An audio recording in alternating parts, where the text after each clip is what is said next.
बिस्मिल्लाहिर्रहमानिर्रहीम। तो अब हम वेगस नर्व स्टार्ट करने लगे हैं। वेगस नर्व के अंदर भी हम सबसे पहले यही देखेंगे कि ये क्या है। तो ये आपका fourth and sixth pharyngeal arch जो है, आर्चेस जो है ना, उनकी नर्व ये है। ठीक है, तो हम अभी तक सारों का बताते आ रहे हैं कि पहली की मैंडिबुलर नर्व है, दूसरी की फेशियल नर्व है, तीसरी की ग्लॉसोफेरेंजियल नर्व है, चौथी और छठी की आपके पास वेगस नर्व है, क्योंकि फिफ्थ फेरेंजियल आर्च जो है वो तो वैसे डीजनरेट कर जाती है। इसका दूसरा नाम होता है वॉन्डरिंग नर्व। क्यों? क्योंकि ये पूरी बॉडी के अंदर ना वॉन्डर करती रहती है, इधर उधर फिरती रहती है, जिसकी वजह से वॉन्डरिंग नर्व कह देते हैं। सबसे पहले हम इसके ओरिजिन की बात करें तो ओरिजिन में जिस तरह हम हमेशा इसके न्यूक्लियाई पढ़ते हैं नर्व्स के, तो उसके अंदर हम सबसे पहले इसका पहला न्यूक्लियस अगर हम देखें तो वो कौन सा होगा? हमेशा की तरह मोटर न्यूक्लियस। मोटर न्यूक्लियस कौन सा होगा? अभी हमने ग्लॉसोफेरेंजियल में भी पढ़ा है कि मोटर न्यूक्लियस आपके पास होता है न्यूक्लियस एम्बिगुअस। इसने सप्लाई क्या क्या करना है फिर? ये आपके पास न्यूक्लियस एम्बिगुअस तो है, तो इसने सप्लाई क्या क्या करना है? इधर से आपके पास ये सप्लाई करेगा मसल्स ऑफ फेरिंग्स को। सबसे पहले फेरिंग्स के सारे मसल्स को करेगा एक्सेप्ट स्टाइलोफेरेंजियस। क्यों? स्टाइलोफेरेंजियस को ग्लॉसोफेरेंजियल नर्व ने इसी न्यूक्लियस के थ्रू किया था। ठीक हो गया, तो एक्सेप्ट स्टाइलोफेरेंजियस। उसके अलावा आपके पास क्या होगा और किस किस को करेगा सप्लाई? तो इसने और भी चीज़ों को करना है ना। Muscles of soft palate, soft palate के मसल्स को करेगा, मगर किस मसल के अलावा? एक्सेप्ट, हमने पढ़ा था कि हमारे पास जो टेंसर विलाई पैलेटिनी मसल है ना, टेंसर विलाई पैलेटिनी मसल, इसको सप्लाई हमारे पास करती है हमारी मैंडिबुलर नर्व। ठीक हो गया, जो कि फर्स्ट फेरेंजियल आर्च की थी। तो इसलिए जो टेंसर विलाई पैलेटिनी मसल है ना, इसको ये सप्लाई नहीं करेगी। बाकी सारे सॉफ्ट पैलेट्स के मसल्स जो है ना, उनका होगा बाद इसी motor nucleus of the vagus nerve supply करेगी। इसके अलावा हमारे पास और किसको करेगी? तीसरी चीज़ आ जाती है हमारे पास कि इसमें सप्लाई करना है,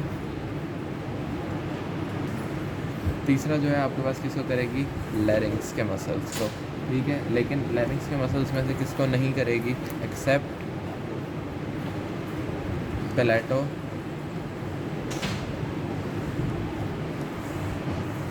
ये मसल्स ऑफ लैरिंग एक्सेप्ट आपके पास, एक्सेप्ट कोई नहीं, सारे मसल्स को सप्लाई कर रहा होता है। ठीक हो गया लैरिंग से। उसके बाद ये हमारे पास इसकी मोटर सप्लाई हो गई है। अब मोटर सप्लाई के बाद हमने देखना है मोटर न्यूक्लियस एक हो जाता है। मोटर न्यूक्लियस के अलावा दूसरा जो आपके पास मोटर सप्लाई होती है वो किस तरह की होती है? पैरासिम्पैथेटिक सप्लाई होती है। ठीक हो गया, और ये सारे आपके पास क्या हैं? ये सारे आपके पास फोर्थ और सिक्स फेरेंजियल आर्चेस से बनते हैं ना, तो दैट्स वाई ये आपके पास कौन से फाइबर्स हो जाते हैं? S V E fibres. उसके बाद ये पैरासिम्पैथेटिक फाइबर्स हैं। पैरासिम्पैथेटिक फाइबर्स हमें पता है जी वी ई फाइबर्स होते हैं। अब इनके अंदर देखें ये किस न्यूक्लियस के ज़रिए होते हैं, तो आपको पता है कि मेडुला के लेवल पे ना एक बड़ा अच्छा सा न्यूक्लियस पड़ा हुआ होता है, जिसको हम कह देते हैं डॉर्सल न्यूक्लियस ऑफ वेगस, और इसने पैरासिम्पैथेटिक सप्लाई देना है। अब इसने पैरासिम्पैथेटिक सप्लाई किसको देनी है? ये तो बच्चे को पता होता है कि आपके पास वेगस नर्व ने क्या सप्लाई देनी है। सारे जो थोरेसिक और एब्डोमिनल ऑर्गन्स हैं ना, उन सबको आपके पास किसने पैरासिम्पैथेटिक सप्लाई देनी है? वो आपके पास यही इसी ने ही सप्लाई देनी है, वेगस नर्व ने। तो ये आपके पास ये चीज़ भी होगी।